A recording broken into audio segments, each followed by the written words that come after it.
صل على محمد اللهم صل على Okay, selamat kembali para penonton semua dan seterusnya kita akan membincangkan tentang anak yatim peranan YIDE. Dan bersama dengan kita iaitu saya kenalkan Ustaz Muhammad Hafiz Muhammad Hanifah selaku sahabat prihatin. Assalamualaikum. Assalamualaikum warahmatullahi. Dan juga ditemani oleh Encik Nur Muhammad Razali Abdullah selaku pengurus besar YIDE. Assalamualaikum Encik. Waalaikumsalam warahmatullahi wabarakatuh. Okey, jadi tajuk kita hari ini berkenaan dengan anak yatim ya. Jadi apa peranan YIDE sebenarnya? Jadi mungkin secara mukadimah boleh memberi penjelasan kepada saya dan juga para penonton. Silakan. Bismillahirrahmanirrahim. Assalamualaikum warahmatullahi wabarakatuh. Assalamualaikum. Terlebih dahulu saya mengucapkan terima kasih kepada pengacara dan juga pihak pengurusan TV Al-Hijrah kerana menjemput kami Yayasan Islam Darul Ihsan di konti hari ini.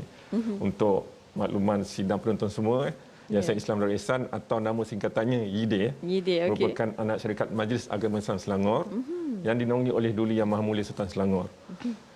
Ingin saya kongsikan serba sedikit mengenai latar belakang atau sejarah penubuhan YIDE sendiri. Okey, silakan. Sebenarnya YIDE dan anak yatim memang kita rapatlah.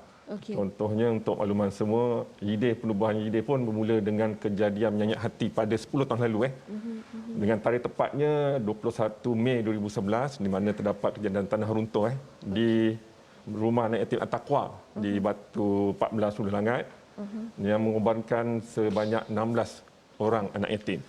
Dan ketika itu Duli Yang Maha Mulia Sultan Selangor telah berkenan kejadian tersebut, telah menitahkan kepada Majlis Agama Islam Selangor untuk menubuhkan satu yayasan untuk menjaga kebajikan dan juga kemaslahatan anak yatim Selangor. Dan pada 25 Julai 2012, Suruhanjaya Syarikat Malaysia telah meneruskan pendaftaran Yayasan Islam Darul Ihsan sebagai sebuah syarikat berhad menurut jaminan. Dan sehingga kini seramai 8,500 anak yatim individu dan juga 19 rumah anak yatim berkedudukan anak yatim yang telah berdaftar dengan YIDE. Masya Allah, itu dah. Alhamdulillah. Okey, dan mungkin juga Ustaz boleh berkongsikan kepada saya dan juga para penonton. Sebenarnya kalau kita tengok sebenarnya, Alhamdulillah, rakyat Selangor ni banyaklah antara kelebihan-kelebihan yang kita dapatkan selain daripada itu. Dan mungkin boleh juga bila kita menyebut tentang anak-anak yatim, saya yakin luar sana masih lagi tak tahu apa yang dikategorikan sebagai anak yatim. Supaya kita jelas, kadang-kadang kita ni dah dewasa pun kita masih menggelar kita sebagai anak yatim kan. Sebenarnya ada sedikit kekeliruan di situlah kan. Dan mungkin Ustaz boleh kongsikan definisi anak yatim itu sendiri. Baik, terima kasih kepada Encik Razali dan tuan-puan muslimin muslimat yang dirahmati Allah Taala. Yatim ni betul lah. Ya.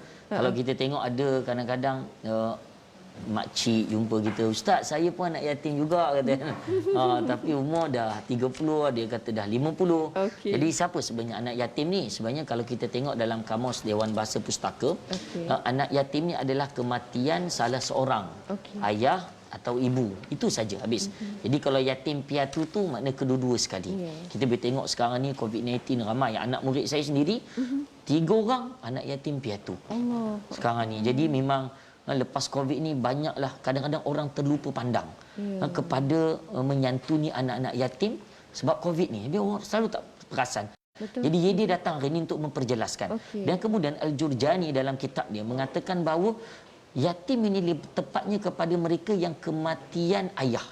Sebab merujuk pada zaman lama dulu sebelum ni bahawa ayah yang bekerja cari nafkah. Jadi terputusnya nafkah tu, mana tak ada bantuan pada anak-anak ni. Jadi maka ketika itulah disebutkan bahawa kematian ayah itulah yang disebut yatim. Sebab itu juga Nabi SAW menyebutkan dalam hadis SAW, la yutma ba'da ihtilam. Anak yatim tidak dikira melainkan dia sehinggalah dia telah sampai akil baligh. Jadi umur akil baligh itulah yang sebenarnya. Maknanya dia selalunya kat Malaysia ni kita boleh kata 13 14 tahun lah. Walau bagaimanapun kita juga meraihkan mereka yang maknanya di Malaysia ni khususnya sehingga 18 tahun. Jadi 18 tahun ke bawah itu adalah satu umur yang kematian ayah atau ibu, maka kita kategorikan anak yatim. Jadi yang dah 50 yang lanjut usia minta maaf bukan anak yatim. Wallahualam. Masya-Allah, itu dia. Jadi perbetulkan semula lah. Kadang-kadang ialah kita mungkin terlepas pandang ataupun kurangnya tentang perkara pendedahan tentang perkara ini Ustaz kan. Jadi lepas ni kita dah tahulah maksudnya kalau anak yatim sehingga usia selepas sehingga akhir balignya maka ia akan digelar anak yatim. Tapi selepas daripada itu lanjut usia bukan ya. Itu dia. Jadi pemahaman bagi kita semua insya-Allah. Dan kita dah faham Encik Razali tentang anak yatim ini bagaimana sebenarnya dan sebagainya. Kita nak tahu juga apa antara inisiatif ide gerakan sendiri. Mungkin Encik Razali boleh kongsikan kepada saya dan para penonton. Okey, terima kasih sekali lagi untuk puan pengacara Ya. Pada pagi ini ide ingin berkongsi dapatan daripada bancian yang telah kami buat Okey. di mana pandemik COVID-19 ini telah menyebabkan ramai ketua keluarga yang meninggal dan menyebabkan anak-anak mereka tiba-tiba menjadi yatim. Jadi berdasarkan kajian kami, dapatan kami 1403 kanak-kanak ini daripada 1020 keluarga telah menjadi yatim di Selangor. Di Selangor termasuk juga non-muslim.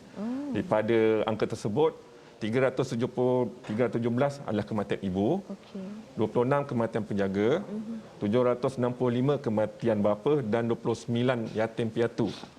Dan bagi mengurangkan kesedihan dan kita mengukir senyuman kepada anak tersebut, kita telah menyalurkan beberapa bantuan. Pertama, kita menyalurkan bantuan one off sebanyak RM500 kepada satu keluarga di mana terdapat 549 keluarga dengan peruntukan keseluruhan ide peruntukan sebanyak RM274,500. Itu peruntukan pertama. Kedua, bantuan persekolahan kepada anak-anak yatim yang tadi. Kepada seramai 794 anak yatim kita bagi bantuan tahunan sebanyak RM200 di mana keseluruhan sebanyak RM158,800. Yang dua-dua bantuan ini kita bagi secara berperingkat. Dan ketiga juga kita juga memberi bantuan kepada anak-anak yatim sedia ada di IDE seramai 4,210 orang anak yatim untuk bantuan top up semasa PDPR pada bulan Ogos lalu dengan peruntukan sebanyak RM146,300. Itu bantuan kita salurkan kepada anak-anak individu. Kalau kita tahu juga kebanyakan organisasi juga dan juga pelbagai NGO luar terkesan termasuk juga rumah-rumah anak yatim bawah IDE. Dan bagi membantu mereka kita telah menyalurkan hampir 677,000 kepada 19 buah rumah yatim individu di bawah IDE untuk bagi tujuan pengurusan dan pengoperasian.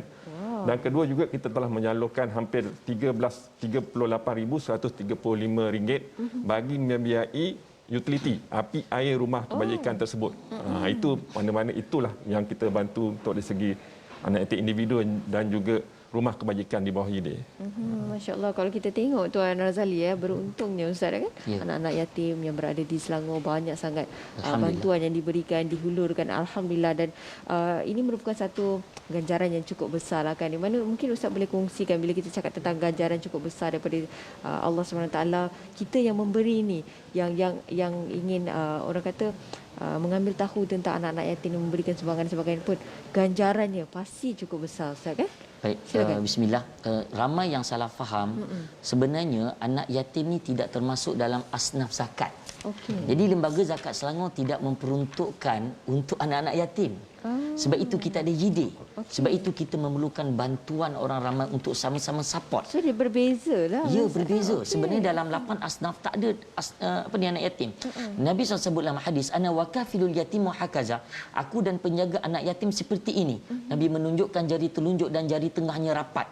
Bayangkan orang yang menjaga anak yatim besar pahala. Tetapi ada juga ancaman-ancaman mereka yang mengherdik, yang menyalahgunakan wang-wang. Jadi kita beruntung sekarang sudah ada satu platform di bawah YIDE yang mana saya sendiri turun memberikan bantuan lebih 8,500 anak yatim dalam program Adi Fitri. Alhamdulillah Duli yang teramat mulia Raja Muda Selangor mencemar Duli turun sendiri. Jadi ambil peluang tuan-puan sekalian sebab kita tak nak hujung hayat kita tinggal satu amalan penting. Apa kata Allah Azza wa Jalla?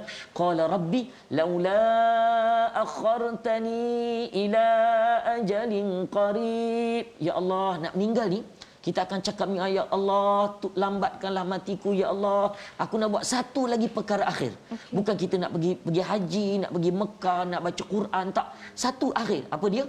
Fa asaddaqa wa akum minas. Ya Allah, aku nak sedekah.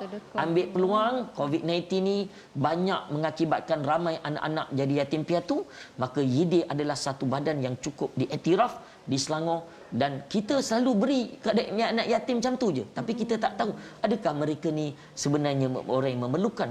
Ada juga anak yatim yang kaya. Jadi JD mengetahui dan ada platform yang bagus sekali untuk menyampaikan, insya-Allah. Ya, itu pun antara perkara yang perlu kita tahu juga kan Ustaz. Dan akhir kata daripada Encik Razali sendiri. Dan secara ringkas, insya-Allah. Saya sekali lagi mengucapkan terima kasih kepada pihak TV Al-Hijrah kerana menjemput kami, dan insya-Allah ada peluang dan ruang untuk kami akan datang. Dan saya ingin mengajak dan menyuruh sahabat-sahabat di luar sana untuk bersama-sama JD menyantuni, untuk memuliakan anak yatim, serta bersama-sama kita membina masa depan anak yatim. Dan terus ikuti juga di FB kami, di website kami dan juga di IG kami, dan boleh hubungi sebagaimana ditertera di skrin. InsyaAllah. Okey, terima kasih. Saya ucapkan kepada kedua-dua panel saya, iaitu Ustaz Muhammad Hafiz dan juga Encik Nur Muhammad Razali Abdullah selaku pengurus besar IDIN. Terima kasih banyak Ustaz dan juga Encik Razali. Dan para penonton, kita akan berhenti berehat seketika, kembali lagi selepas ini.